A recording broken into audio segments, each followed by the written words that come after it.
사도행전 5장입니다. 사도행전 5장 1절로 11절까지의 말씀. 사도행전 5장 1절로 11절까지의 말씀. 이거는 간략하게 제가 요약한 겁니다. 요약본이고요. 그런데 그거 계속 보시면 돼요. 요약본도. 개혁교회, 우리를 개혁교회라 그래요. 우리 마틴 루터가 세운 교회가 아니라, 예? 우리 마틴 루터가 세운 교회가 아니에요. 우리는 정확하게 말하면 어떤 원리냐면,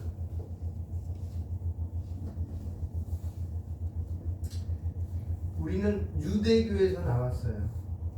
정확하게 말하면. 그렇죠? 유대교에서 나왔어요. 로마 당시의 글을 보면 기독교를, 예수님을 따라다녔던 종교, 그리스도인이라고 하는 사람들을 유대교의 하나의 종파로 알았어요. 나중에서야 이제 다르다고 생각했기 때문에 핍박을 가했는데 같은 것으로 보았어요. 그렇죠? 그러다가 예수님을 따르던 사람들을 어떻게 해요? 핍박을 가하기 시작해요. 그래서 핍박받는 사람들이 있고 핍박을 받지 않는 유대인들이 있었어요. 그렇죠? 그 두 개의 부류로 나눠지기 시작합니다. 쭉 가요. 언제까지? 313년까지 가요. 그러다가 기독교가 공인돼서 올라오잖아요. 그러면서 많은 사람들이 교회로 많이 몰려오기 시작해요. 그리고 쭉 가야 다시 쭉 가다가 교회가 조금씩 오염되다가 언제 갈라졌냐면 교회가 500년도에 로마 교회가 생깁니다. 유대교하고 유대교의 후신으로 어떻게 보면은 로마 교회가 들어온 거예요. 유대교는 있지만. 그러다가 쭉 가다가 어떻게 돼요? 1517년에 마틴 루터가 종교 개혁을 한 것이지만 정확히 말하면 기독교의 회복이에요. 안 되겠다. 이건 뭔가 잘못됐다라고 생각해서 교회로 돌아가자고 얘기한 거예요. 성경으로 돌아가자고. 그렇죠? 그래서 루터가 그렇게 깨어난 거예요. 성경에 오류가 있다는 걸 발견하고 이들이 말하는 것이. 그래서 성경의 오류를 찝어내면서 바로잡기 위해서 탄생한 게 마틴 루터의 종교개혁이에요. 그런데 종교개혁을 했지만 근본적인 건 안 바꿨어요. 그래서 루터교나 지금 영국의 성공회나 미사는 거의 똑같아요. 도안이면 개예요. 거의 비슷해요. 바뀐 게 없어요. 예전은. 근데 거기서 나와서 바꾼 사람이 있어. 우리는 누구예요? 요한 칼빈. 요한 칼빈은 새로운 제도를 만드는, 우리 개신교에 맞게끔 프로테스탄트 빌고라고 하고 리폼 처치라고도 해요. 리폼은 새로 고친다는 거잖아요. 처치 뭐야? 교회를 새로 고친다. 그래서 우리는 한문으로 하면 개신교라는 거예요. 고칠 개자, 쇄신자, 바꾸신자, 그 다음에 가르칠 교자 써서 그 뜻이에요. 그래서 우리는 로마 교회에서 나온 게 아니라 이미 나와서 있었는데 회귀한 것 뿐이에요. 이해 가시겠죠? 그러게 우리는 그걸 갖다 회복해야 돼. 지금도요. 우리는 그래서 개신교회는 뭐냐, 계속 뜯어 고치는 종교 집단이에요. 세상 말을 하면은 잘못된 건 계속 수정해서 나가는 거예요. 성경적으로 잘못된 거 있으면 계속 바꾸는 거예요. 전통과 규례에 묶여 있는 사람들이 아니에요. 우리는. 근데 지금도 로마 교회는 전통하고 규례에 묶여 있잖아요. 그래서 걔네들은 큰 죄가 있고 작은 죄가 있어요. 큰 죄가 걔네 큰 죄가 사야만 천국 간다고 해요. 그 큰 죄가 뭐예요? 칠성례예요. 칠성례 교육 받잖아요.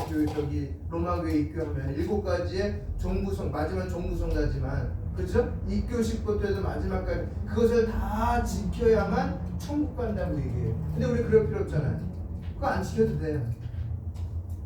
그래서 개혁, 그러면서 우리는 그 따라서 존 낙스, 그쵸? 영국의 존 낙스, 그 다음에 네덜란드의 개혁, 이런 것이 전부 짬뽕돼갖고 신앙생활을 하고 싶지만 핍박받다가 나와서 어디로 온 거예요? 미국으로 와서 어떻게 해요? 그 칼비니스트들의 교회를 근거로 해서 만든 게 미국이에요. 그래서 그 미국에서 파송된 선교사님들 넘어온 것이 대한민국이에요. 이해가시겠죠? 그래서 우리는 개혁교회라고 그러는 개혁교회, 리폼처치, 로마교회라고 그러지 않고 루터교회라고 그러지도 않고 개혁교회. 그래서 그 개혁교회의 중요한 속성은 첫째는 예수 그리스도와의 일체성이에요. 교회와 그리스도는 하나라는 거예요. 나눌 수가 없어요. 이 단일성의 문제를 상고해 나가려면 필연적으로 신비한 일치성 혹은 일체성이라는 것을 먼저 알아야 되고요. 그 다음으로 말하는 교회 속성은 거룩입니다. 홀리니스. 세 번째는 보편성. 이 세 가지가 교회의 뭐예요? 속성이에요. 일체성, 거룩성, 보편성. 이것이 교회 안에 있는. 그래서 교회에 누구나도 올 수 있다고 해서 보편화되는 거예요.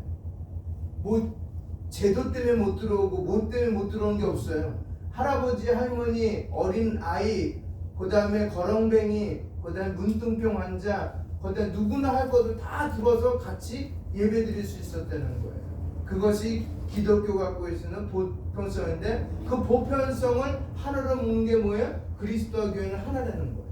왜? 그리스도의 교회의 머리는 누구이기 때문에? 그리스도이기 때문에. 근데 우리는 그 그리스도를 머리로 삼아서 성도들이 하나된 모습으로 예배드리는 거 그랬어요. 나눠지는 것이 아니라. 이 세 가지가 개혁교회에서 전통적으로 늘 강조하는 점인데 그것은 개혁교회가 그렇게 마음대로 규정한 것이 아니고 성경을 고찰할 때 교회의 속성을 말할 때 두드러지게 세 가지를 강조해 가면서 늘 이야기했기 때문에 그것을 간추려 놓은 거예요. 우리가 신학자들이 교회는 이런 속성이 있구나. 삼위일체라고 그러잖아요. 그래서 삼위지만 일체구나. 그렇죠? 예? 그 다음에 뭐예요? 그러면서 교회는 거룩성이. 왜? 내가 거룩하니 너희도 거룩하라는 거잖아요. 내가 온전하니 너희도 온전하다. 왜? 아버지께서 거룩하신 것 같이. 그래서 아버지가 거룩하니 너희도 거룩하고. 이런 말들을 하나하나 끄집어서 연구하다 보니까 교회는 이런 속성을 가지고 성도들도 이런 속성으로 성장해야 되겠구나. 그러면서 보편성. 누구나 다 올 수 있는 교회. 구약에서 누가만 갔어요? 유대인들만 들어갔잖아요. 선민들. 다시 말해 정확한 말은 시부린들만 들어갔잖아요. 근데 지금은요 누구나. 왜? 그리스도 예수의 십자가의 사건으로 휘장이 위에서부터 아래로 찢기는 그 사건을 통해서 더 이상 제한을 두지 않는다. 누구나 들어온다. 그래서 요한복음 3장 16절에 하나님이 세상을 이처럼 사랑하사 독생자를 주셨으니 이는 저를 믿는 자마다, 그 고백이 있는 자마다, 믿음의 고백이 있는 자마다 그 휘장을 뚫고 다 들어올 수 있다는 거야. 이미 찢겼기 때문에.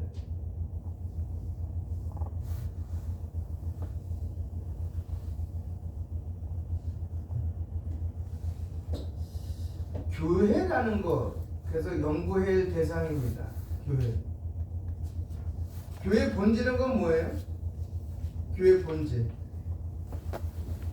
네? 교회 본질은 뭐예요? 교회 본질은 뭐예요? 교회는 사실 신비로운 곳이에요. 우리가 예수 그리스도를 만나기 위해 온 장소이잖아요. 그렇죠? 근데 그분이 보이진 않잖아요. 그렇죠? 근데 우리 여기 와서 예수님을 만난다고 얘기를 해요. 마치 인격과 인격을 만나는 것처럼 만난다고 얘기하고 가요. 만났다고 얘기해요. 얼마나 신비로운 공간이에요, 사실. 그 여기서의 공간, 이 공간에 있는 모든 것은 그래서 우리는 신비로운 모든 거룩한 모든 도구들이 되는 거예요.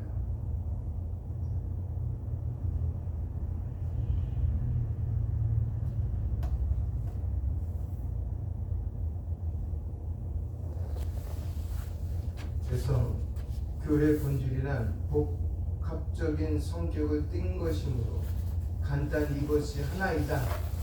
하고 얼른 말하기가 사실 쉽지 않습니다.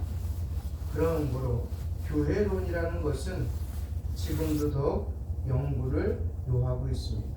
근데 저는 가장 강조하는 게 뭐냐면 교회는 이 세 가지 중에 저는 다른 데도 마찬가지지만 저는 강조하는 게 뭐냐면 보편성이에요. 보편성. 근데 이단에는 이것이 없어요. 보편성이. 걔네 특수성이에요. 지네들만 있는 거야. 다른 사람은 있을 수가 없어. 근데 일반 교회는 이것이 존재하는 거, 보편성. 누구나. 그잖아요. 저 문을 들어오는데 번호키도 없지만 번호키가 있으면 다 알았을 거예요. 그죠? 누구나. 근데 걔네들에겐 누구나가 없어.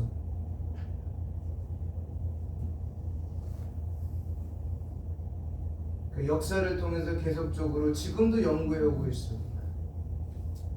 예를 들어 우리가 신령한 전투를 한다 할 때 그럼 전투하는 것이 교회의 중요한 성격이냐 본질이냐라고 할 때 그것은 중요한 본질입니다.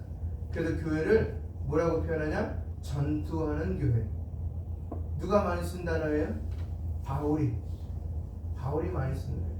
그래서 교회를 여러 가지 보이는 교회, 보이지 않는 교회, 하늘의 교회, 땅의 교회, 전투하는 교회, 전투하지 않는 교회, 보이는 교회, 보이지 않는 이렇게 여러 가지 표현을 써서 교회를 얘기하고 있습니다.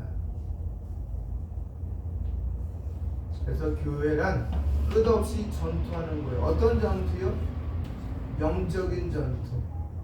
내가 지쳐서 와서 여기서 뭐 하는 거예요? 회복해서 돌아가는 장소예요. 병원이에요, 병원. 그 병원에서 온 환자들을 대할 때 그 사람 환자 한 분 한 분의 사정을 고려해서 치료합니까? 아니라는 거예요. 예? 어떤 사람들은 아까 기도했죠. 암덩어리가 있어요. 우리가 우리는 병원에 가면 수술하자면 교육을 기도해요. 그죠? 하나님 이거 낫게 해달라고. 근데 하나님 암에 대해서는 전혀 이런 방법 안 하면서는 아픕니다 라고 말하면 안 되는 거잖아요. 낫게 해주셔라고 그러잖아요. 병원도 마찬가지잖아요. 그 환부를 도려내야만 낫는 거잖아요. 근데 그 환부의 도려냄 없이 나았습니다 하고 말하면 그건 돌팔이지. 우리도 마찬가지예요. 교회도. 그 환부의 도려냄이 있어야 돼요. 말씀 가운데 있어야 되고 기도 가운데 있어야 되고 찬송 가운데 있어야 되고 묵상 가운데 여러분 각각이 다 갖고 있어야 돼요. 도려냄이. 그냥 나를 기쁘게 해주는 것만 있으면 된다라는 거는 신앙에 성숙도 없을 뿐더러 그 병을 점점 더 키우는 거예요. 내 귀에 듣기 좋은 말 하는 곳에 가지 마세요. 그건 아부하는 거지.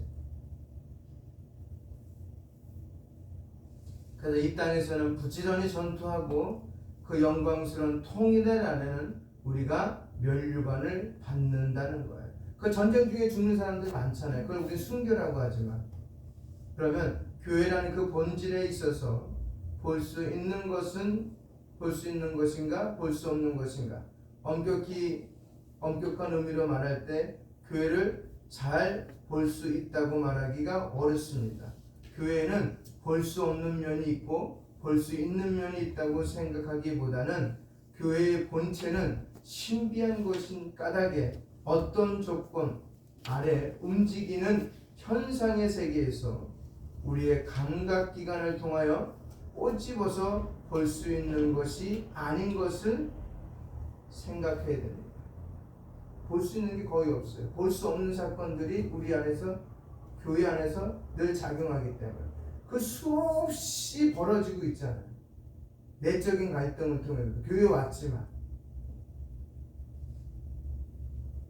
그래서 우리가 천사를 볼 수 있냐 없냐 할 때 천사는 볼 수 있어요 없어요? 못 봐요. 근데 본되는 사람들도 있어요. 어? 여기 천사가 지금 내려오십니다 라고 하면서 경배하는 분들도 있어요.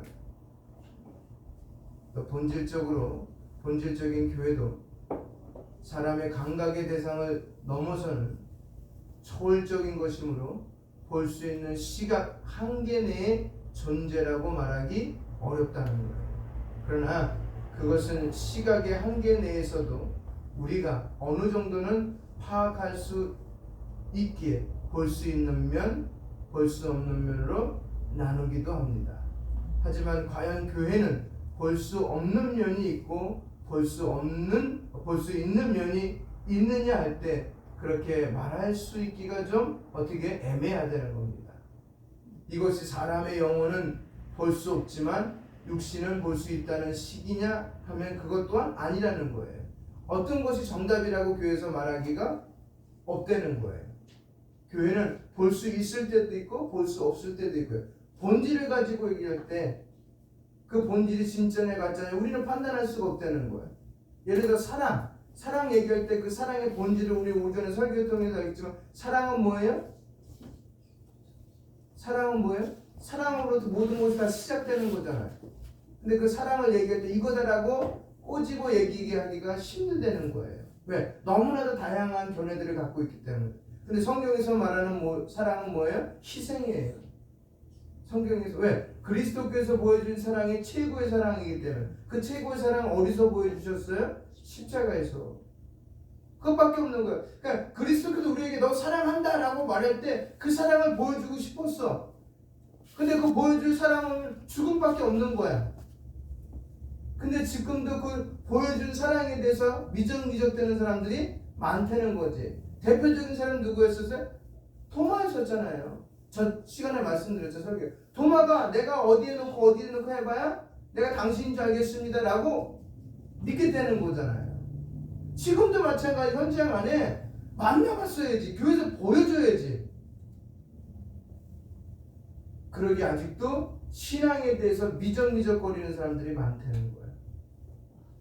계속 씨는 뿌려지지만 말씀은 뿌려지지만 그 말씀 대해서 반응하지를 않는다는 거예요. 그래서 어떤 사람은 어디다 뿌리고요? 길가밭에 뿌리고, 어떤 사람은 돌짝밭에 뿌리고, 어떤 사람은 가시에 뿌리고, 어떤 사람은 옥토밭에 뿌려지는 거예요. 그거는 내 소관이 아니야. 돌짝밭이라는 게 뭐냐면 이게 밭이면 우리도 고량을 파잖아요.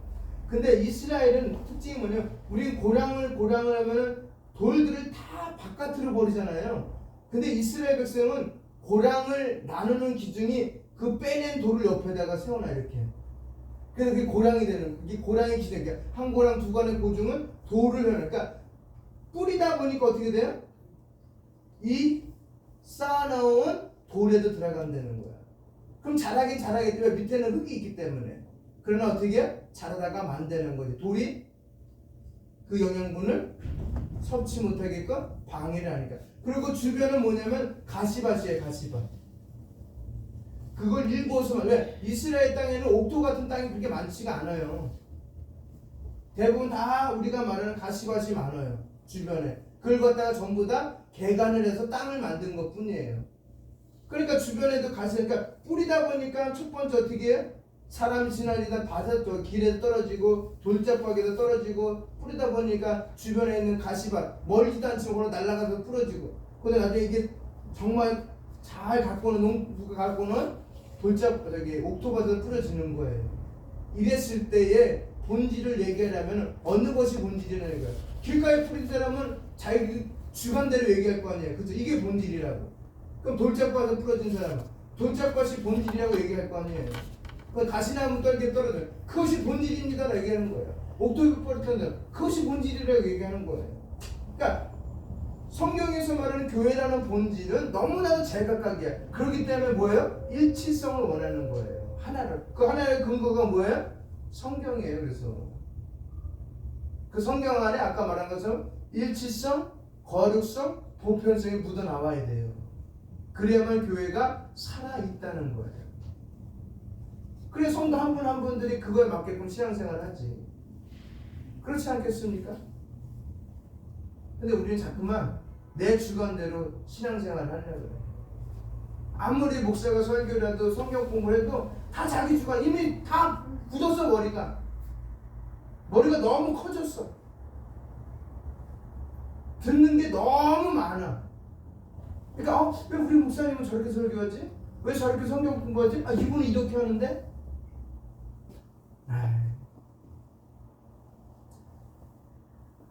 저도 못하는 부분 많아요. 알지 못하는 부분 많아요. 그러나 될 수 있으면 성경에서 벗어나지 않으려고 가르치고 성경에서 벗어나지 않으려고 생활을 하는 것 뿐이에요. 그래서 교회의 본질은, 그 속성은 말씀드린 것처럼 일체성, 거룩성, 보편성, 이것이 항상 묻어나와야 됩니다. 그리고 그것은 바로 유기적으로 연결되어 있어야 되는 거예요. 끊어지면 안 되는 거예요.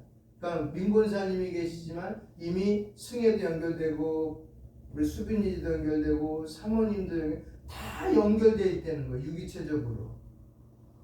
어느 것 하나 잘라져 있지 않다는 거예요. 내가 좋아하는 것만 연결되어 있지 않다는 거예요. 그리스도께서는 어떻게 해요?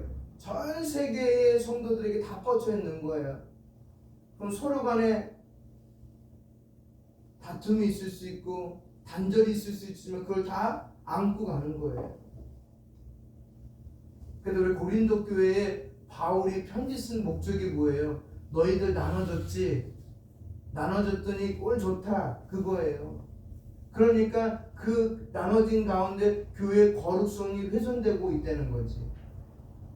여자 문제, 돈 문제, 질서 문제, 그죠?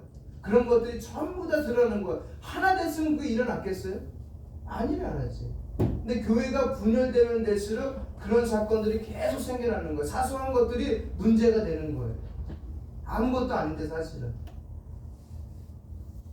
그래서 저는 특징 중에 요번 이 시간에 제가 하고 싶은 말은 뭐냐면 교회 거룩입니다. 보편성은 나중에 얘기할 겁니다. 거룩입니다. 거룩. 교회가 거룩해야 돼요. 거룩의 다른 말은 뭐예요? 예? 거룩은 오염되지 않았다는 거예요. 다른 말로 하면 구별되었다라는 거예요. 우리가 요즘에 기계들이 하도 발전돼서 그러지만 과일을 다 따도 사과라는 과일을 따면 다 똑같은 상품이 되지 않잖아요. 그렇죠? 사람이 먹을 수 있고 탐스러운 걸 갖다가 구별하잖아요. 그래서 가격을 매겨서 시장에 나오잖아요. 그래서 이거 10,000원입니다, 20,000원입니다, 30,000원입니다. 똑같은 나무에서도 땄는데. 그러니까 교회라는 것은 그런 거예요. 뭐예요? 그 거룩이 존재한다는 거예요. 그럼 거룩이란 무엇을 의미합니까? 그것을 알려면 우선 거룩하다는 것이 무엇인지 알아야 합니다. 그 다음에 교회에서는 그것이 어떻게 적용되며 어떤 의미를 가지고 있는지를 알아야 됩니다. 교회는 거룩하다라고 할 때 한 가지 부족이 있기가 쉬운데 많은 교인들은 거룩하다는 것이 무엇인지 사실 잘 모르고 있습니다.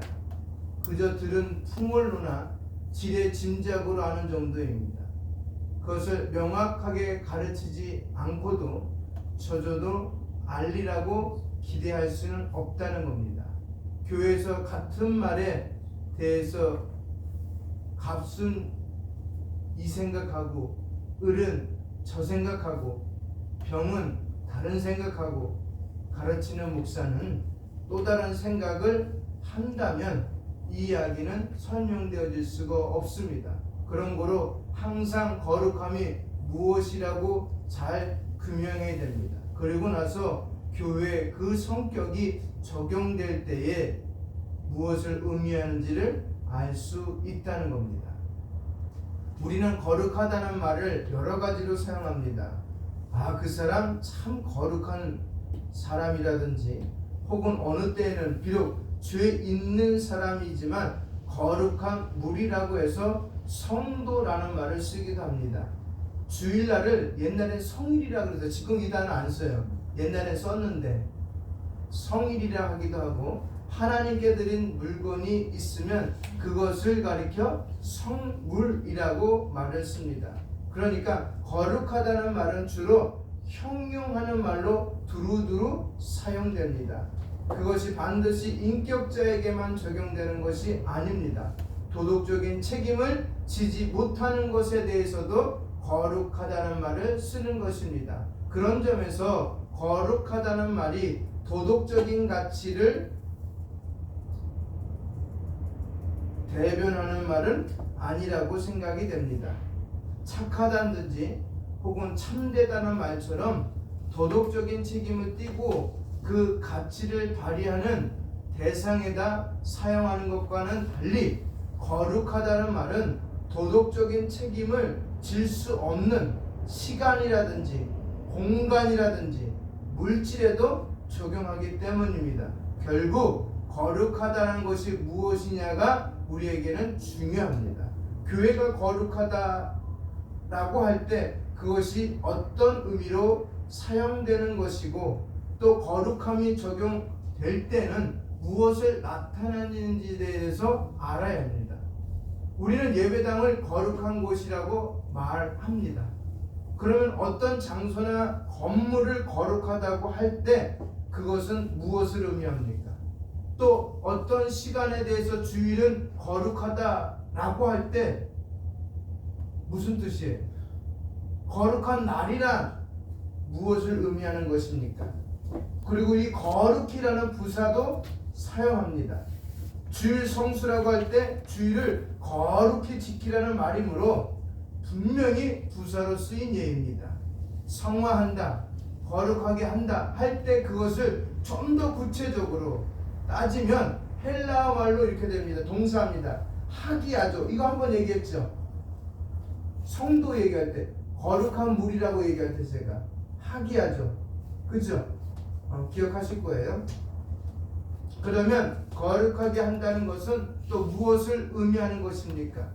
거룩하다는 말은 모두 벌써 수백 번은 들을 말일 텐데 당연히 알 것으로 기대할 수밖에 없지만 그저 막연한 추상적인 용어로 생각하는 패단을 없애기 위해서 다시 보고 지나가는 것이 좋겠습니다. 먼저 거룩하다는 말 자체를 다시 한번 검토하고 나갑시다. 신약이나 구약에서 이 거룩하다는 말이 많이 사용됐는데 그것은 의롭다라는 뜻입니까? 아니면 하나님께서 의롭다고 선포하신 것을 거룩하다라는 것입니까? 어떤 거예요?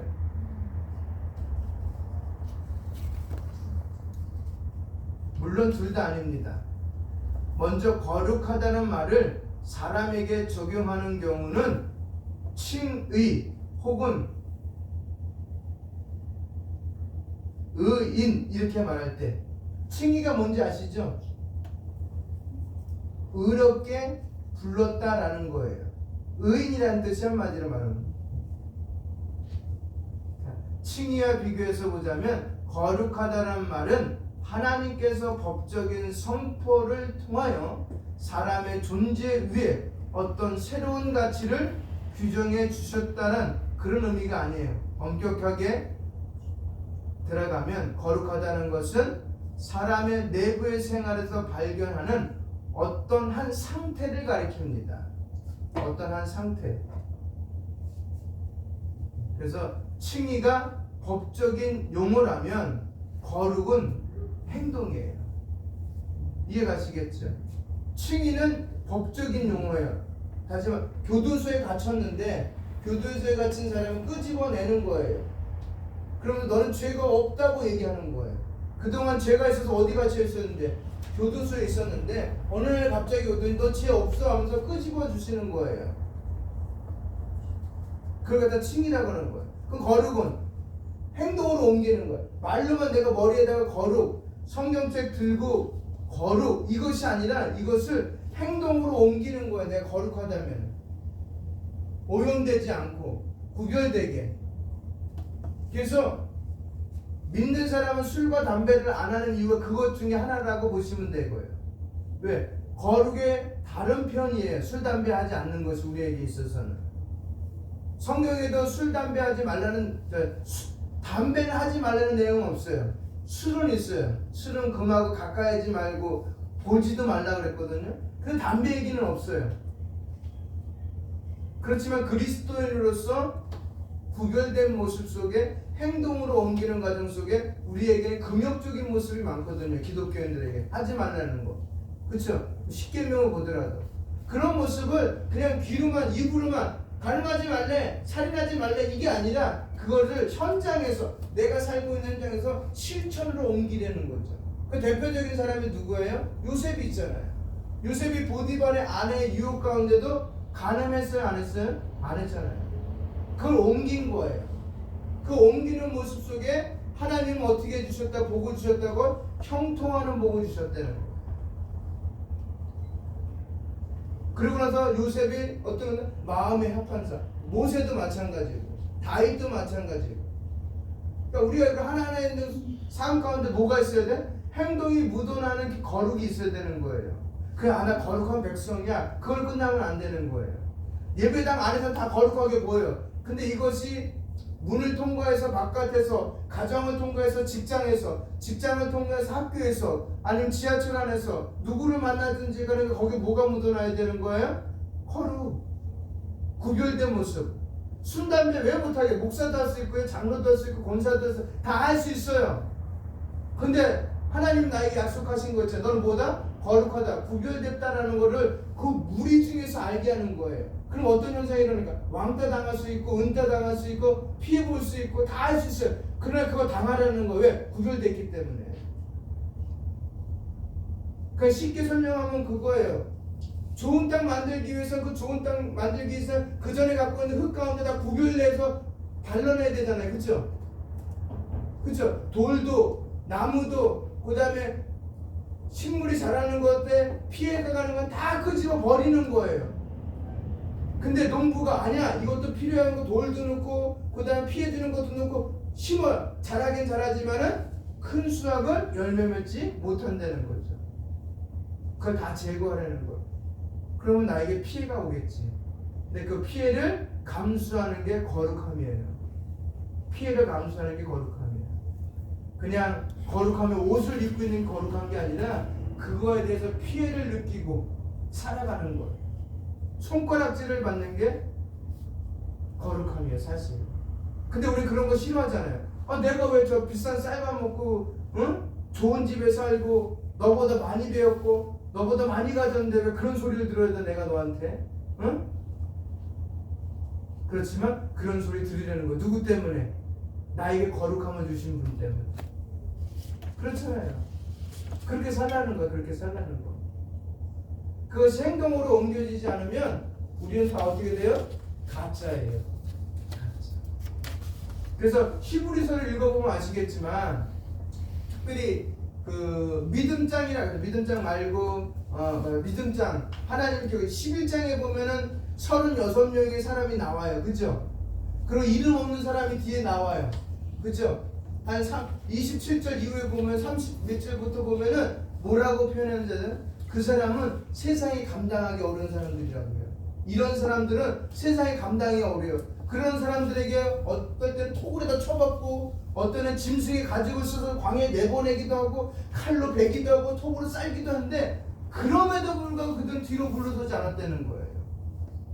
물러서지 않고 당당히 앞에 나가서 예수님을 얘기했다는 거예요. 그게 거룩함을 보여주는 거예요. 그러게 그 거룩함이 무서운 거예요. 그래서 주저할 수밖에 없어도 계속 죽이지만 두려운 거야. 그게 왜? 그들에게 구별된 게 있기 때문에.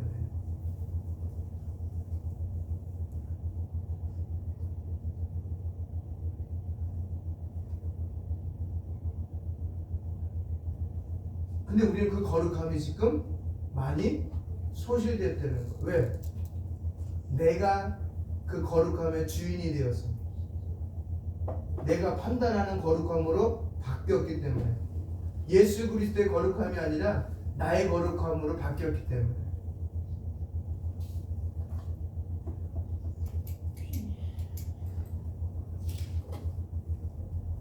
그래서 성도들의 관점에서 볼 때 거룩은 명확한 목적 의식 하에 행동을 해야 됩니다. 아멘입니까?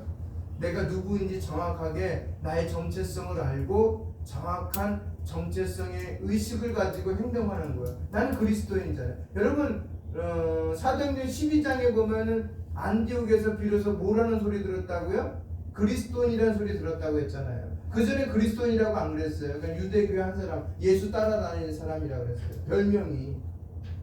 근데 보니까 그리스도인이야. 그러니까 우리랑 다르다는 걸 이야기하고 있는 거예요. 우리랑 다르다. 구별됐다. 근데 오늘 우리는 보면 그런 느낌조차 없잖아요. 마치 지금 사사시대를 사는 것 같아요. 사사시대의 특징이 뭐예요? 사사시대의 특징 1장과 2장과 마지막 24장에 나와 있는 거예요. 자기 소견대로 살았다. 내가 옳라. 그럼 다 옳은 거야. 얘가 말한 게 내가 마음에 안 맞아. 그럼 다 틀린 거야. 지금의 모습과 한번 비교해서 보세요. 그러면은 내 생각과 달라. 그럼 다 틀린 거야. 다 맞을 리가 있겠습니까? 그러니까 목적 의식이 우리 어디에? 거룩함이 하나님 주신 거룩함에다 맞춰져 있는 게 아니라 각각에다 맞춰져 있는 거예요. 그거 다 내려놓으시기 바랍니다. 그런 거로 성도가 거룩하게 됐다고 할 때 그 거룩이란 자체는 중생에서 칭의를 통해서 우리에게 주신 새로운 생명과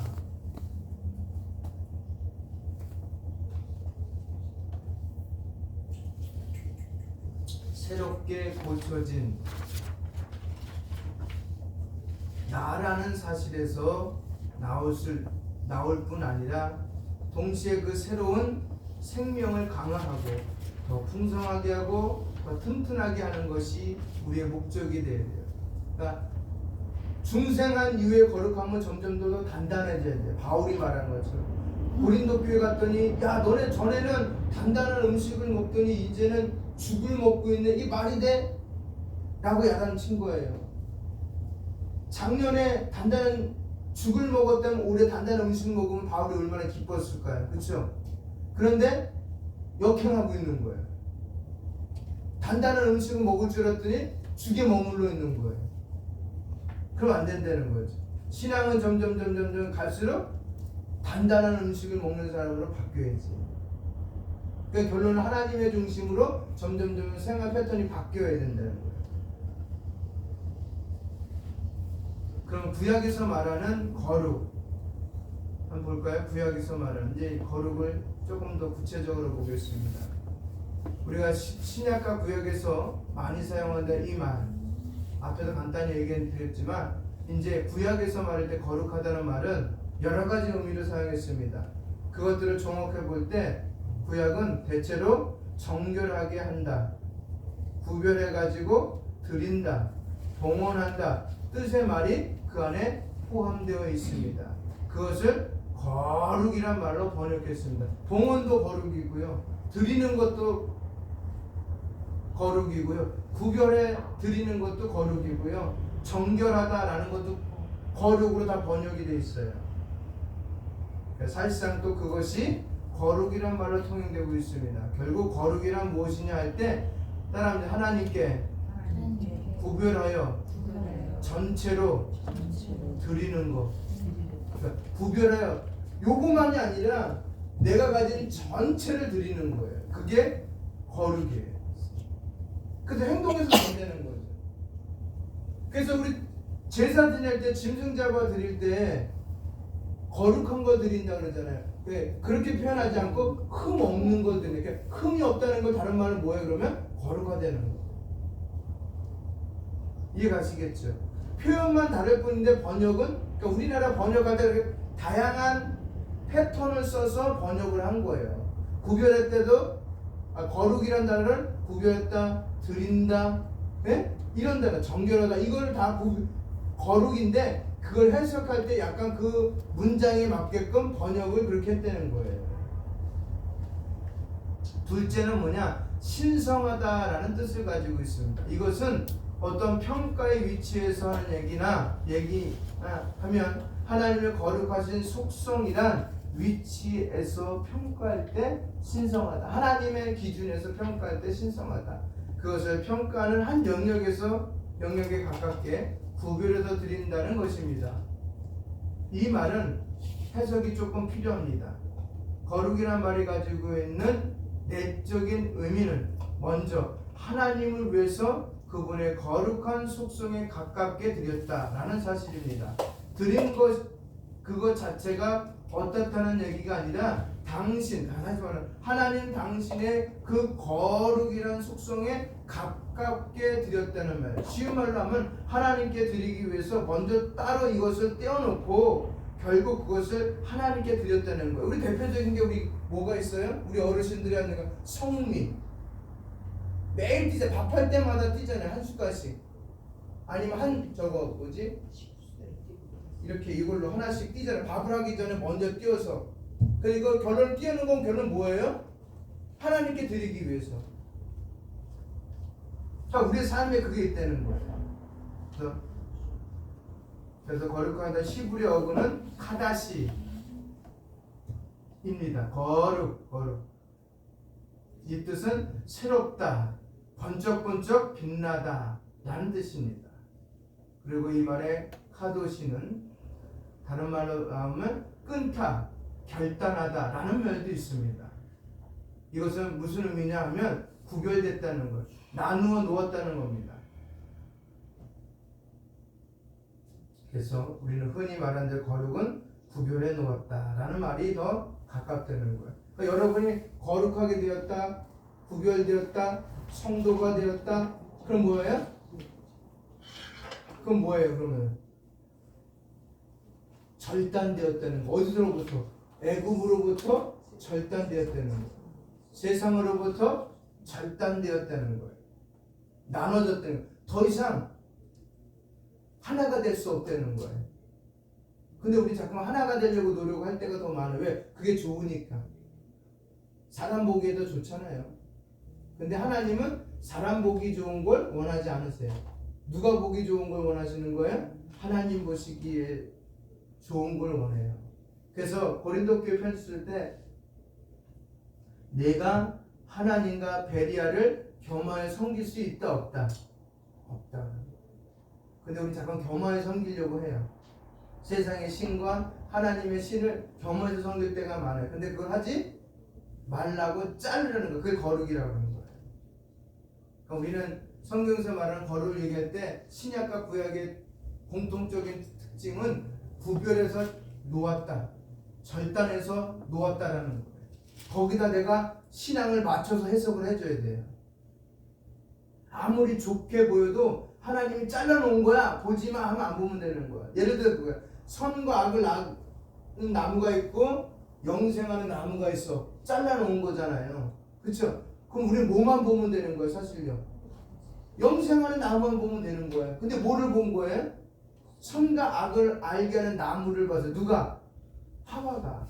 근데 중요한 건 뭐죠? 선과 악을 알게 하는 나무를 보았을 때 속삭임이 뭔지 아세요? 너도 하나님과 같이 될 수 있어. 그런 음성이 들리는 거야, 나에게. 그럴 때 하와는 어떻게 됐어요? 홀라당 넘어간 거지. 근데 그 음성은 진짜예요, 가짜예요? 가짜래요. 왜? 요한복음 8장 44절 보니까 그렇게 말하는 놈은 처음부터 거짓말하는 자라고 했어요. 처음부터 거짓말하는. 다가선 것 자체가 거짓말하기 위해서 다가선 자예요. 그래서 거짓의 압이라고 말하고 있습니다. 그러니까 그거 다 잘라놨다고 성경은, 예? 다 잘라놨다. 그 로마서도 읽어봐요. 다 잘라놨다고. 죄와 율법에 대해서 잘라놨다.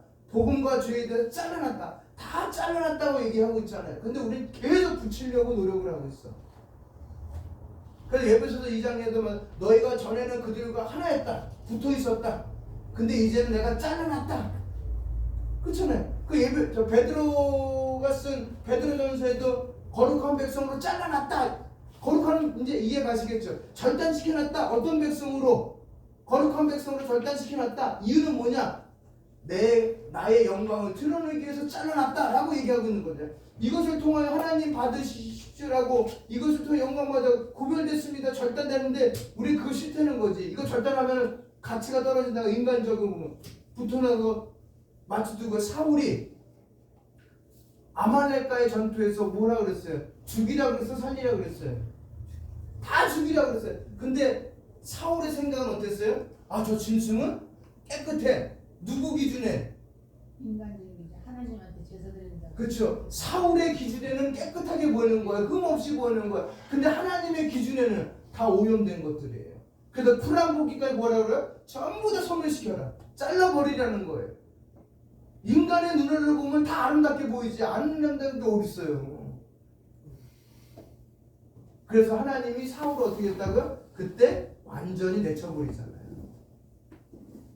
우리 그런 사람 되면 안 되잖아요.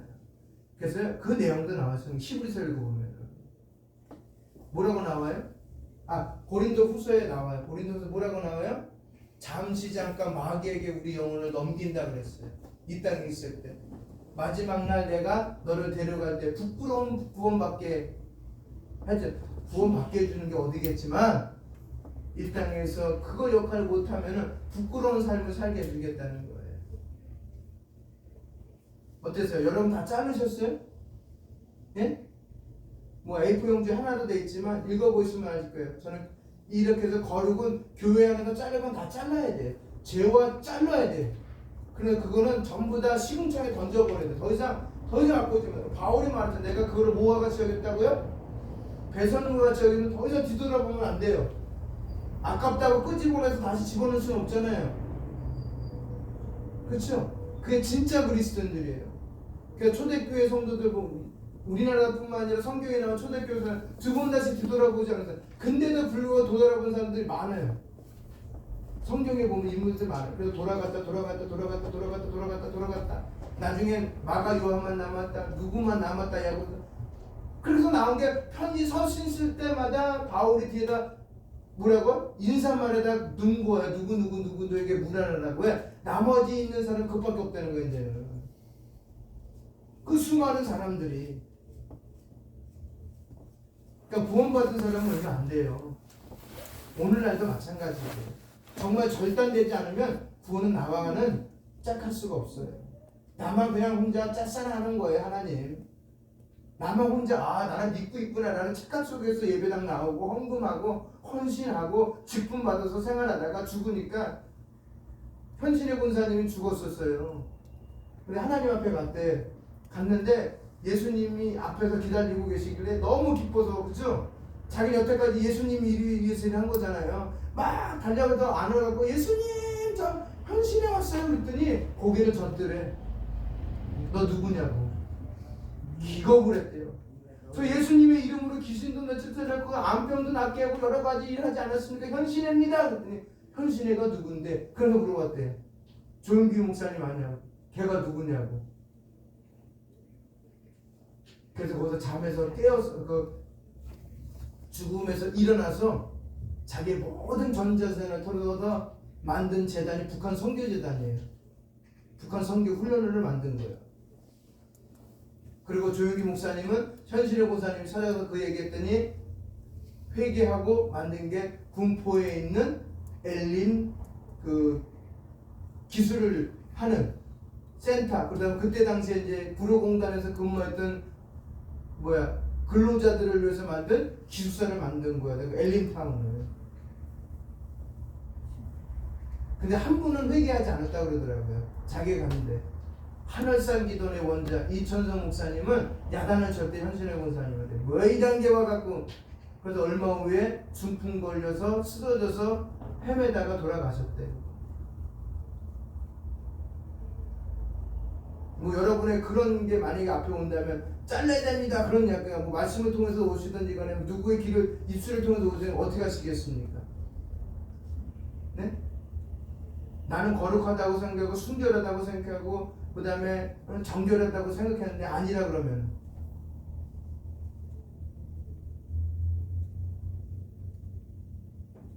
네? 어떻게 하시겠습니까? 다시 잘라야 되겠죠? 예? 무릎 꿇고 기도하시고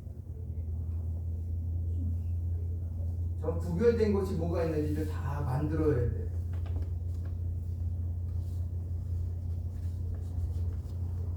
그러면 우리에게 가장 중요한 것이 있다면 거기도 있을 거야.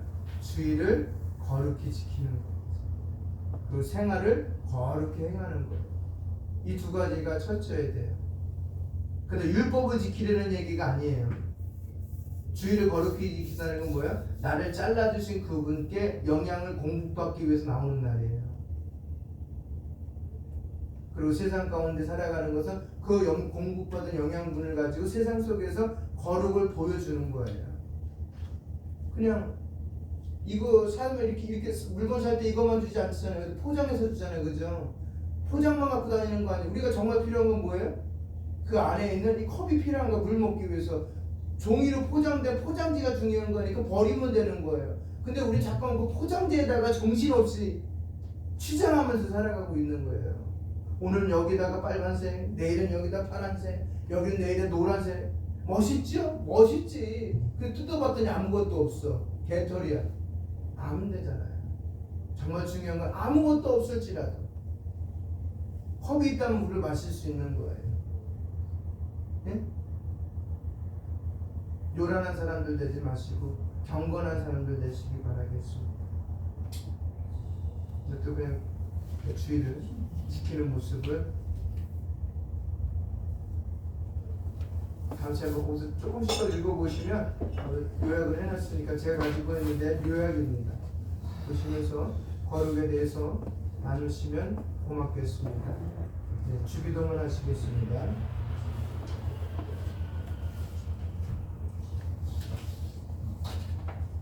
하늘에 계신 우리 아버지여, 이름이 거룩히 여김을 받으시오며 나라가 임하시오며 뜻이 하늘에서 이루어진 것 같이 땅에서도 이루어지이다. 오늘 우리에게 이루어갈 양식을 주시옵고 우리가 우리에게 죄진 자를 사하여 준 것 같이 우리 죄를 사하여 주시옵고 우리를 시험에 들게 하지 마시옵고 다만 악에서 구하시옵소서. 나라와 권세와 영광이 아버지께 영원히